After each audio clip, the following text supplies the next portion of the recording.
Hello everyone, welcome to this fly tying video. Today we're going to tie the CdC Deer Hair Emerger. The hook I'm using is this Hanák original Czech Nymph, size 14. It's a medium wire hook, so a little bit heavier than your usual dry fly hook, but will work well. We'll have both CdC and deer hair to keep this floating, and we also want this to be a little bit right in the surface film, so this one works well. For the thread, as I'm going to be working with deer hair, I'm going to use a little bit of a thicker thread. This one is the 12 volt from Semperfli, the Nanosilk. This one is in white. Works well with any colored fly. You just have to color the head at the end to match the body. So here I'm going to start right behind the eye, putting down a little bit of thread. And don't go too much down. Here I'm going to cut off the excess. And the first material we're going to tie in is the rib. And for this I'm using this ultra wire, size small in gold. And here I usually take about 20 centimeters. This works for, or it can be used for many flies, and it's a lot easier to work with. And then I'm going to tie this in on my side and on the way down. This is going to help keep the bulk down on the fly, even though the thread is so thin. The 12 volt is not going to build up pretty much anything. And here I'm going to take this down like you would for a clink hammer style or emerger style pattern. I'm going to take down the body a little bit to imitate this emerging motion for the fly. And then for the body material I'm going to be using this natural pheasant tail. And this is a material I have come back to lately, and it makes really nice bodies. So here I'm taking 6 strands and I put them 90 degrees from the stem. That way the tips are aligned, and then just tear them off.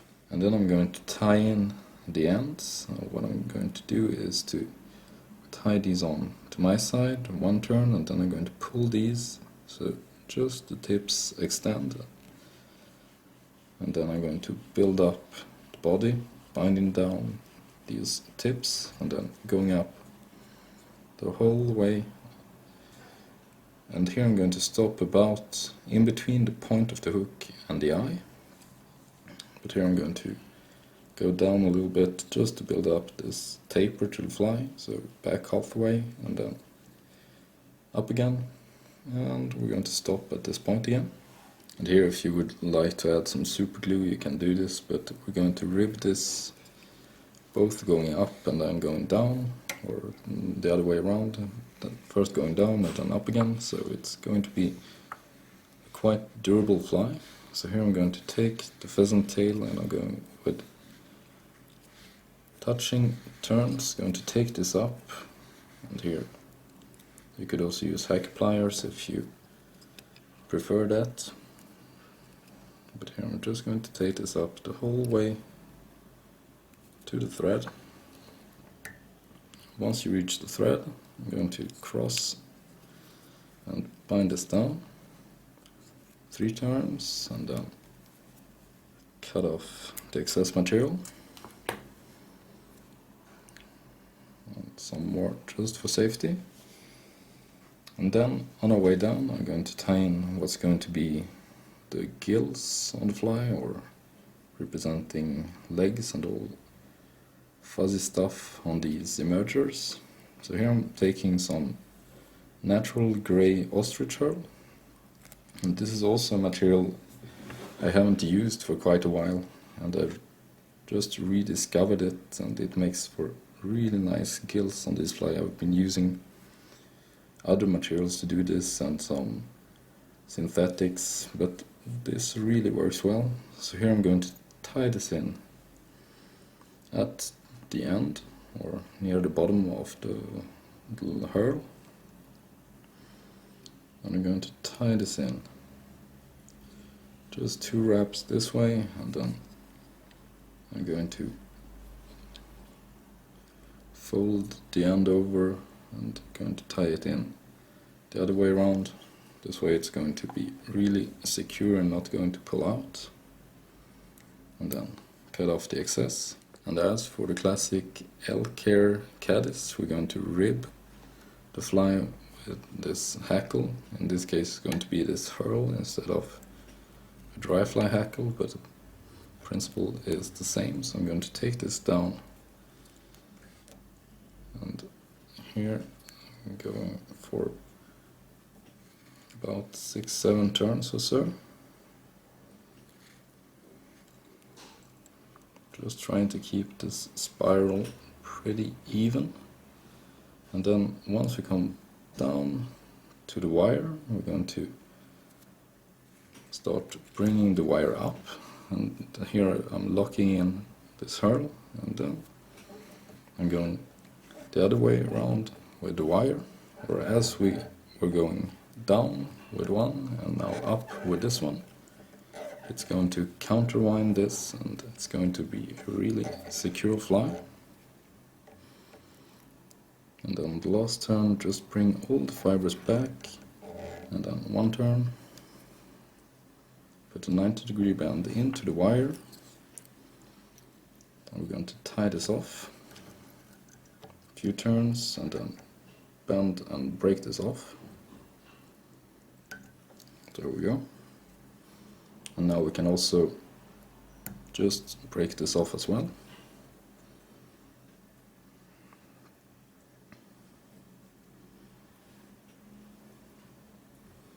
And now we have a fuzzy segmented body on this fly, and then I'm going to adjust the hook just a little bit so it's standing a little bit more upright. And now we're going to start tying the thorax. And for this I'm going to use a dubbing blend and also some CdC as the name of the fly. So here I will take my trusted dubbing blend, the dark horsehair, and also a natural black CdC feather. And here I've taken just one single CdC feather, and I'm going to bring out all the fibers 90 degrees from the stem. And then I'm taking my magic tool from Marc Petitjean, and then I'm going to, instead of taking the two sides of the feather, I'm going to take only one side. You don't need much for this fly. And then once we have it trapped in this little clip or clamp, we can then cut off the stem. And then the other part of the feather we can use for a second fly. And for now I'm just going to leave it like this, and to add this to the fly I'm going to use the split thread technique. So spin your bobbin counterclockwise, then split it with your dubbing needle, hold it open with your index finger,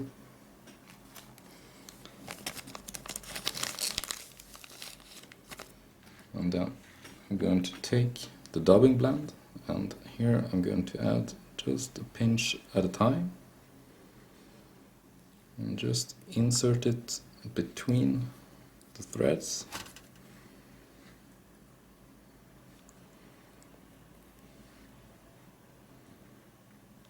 And here I'm just going to add a little bit, and then I'm going to also incorporate the CdC feather underneath.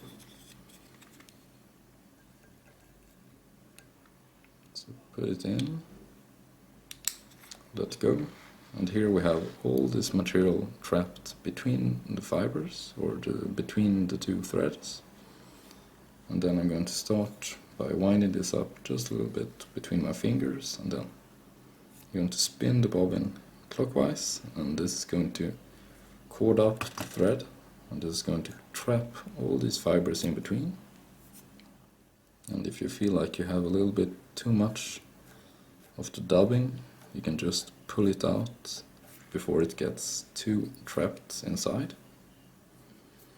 So here we will have a dubbing rope with a little bit of CdC at the end, and the CdC is going to act, or is going to imitate, legs and gills, and also this little bubble that the caddis emergers have.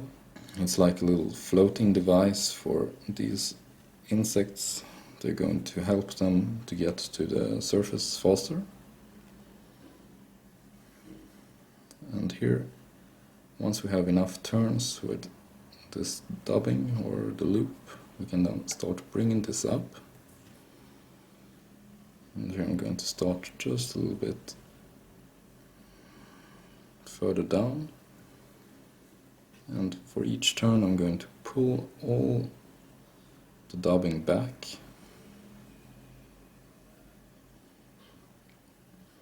And then once we reach the CdC, we'll do exactly the same. Just continue building up the thorax and bringing back all the CdC as well.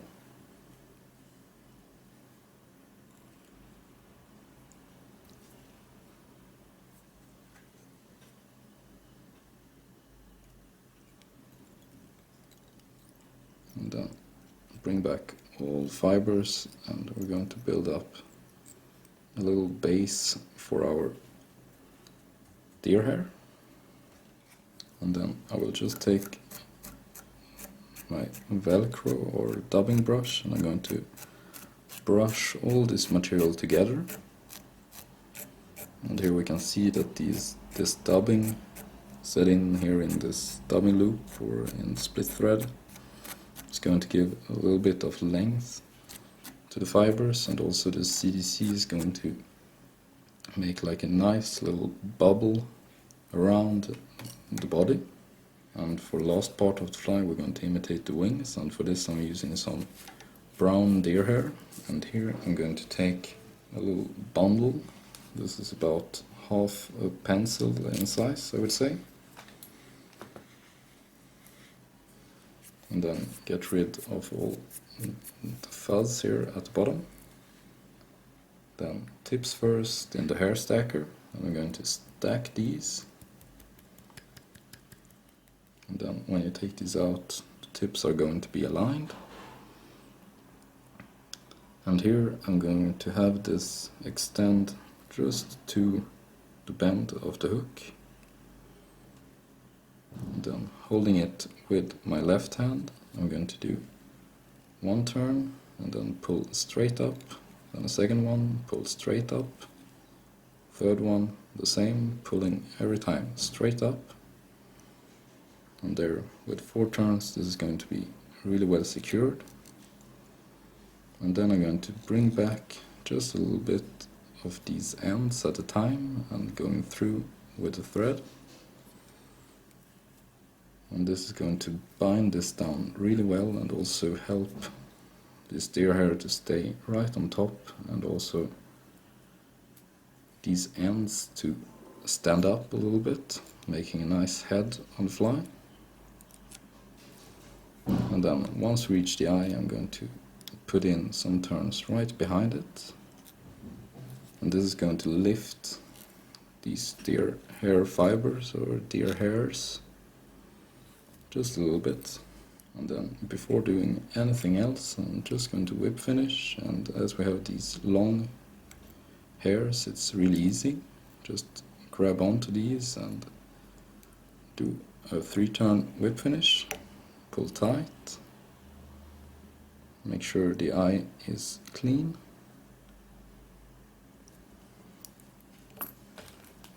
And then I'm going to cut off the thread.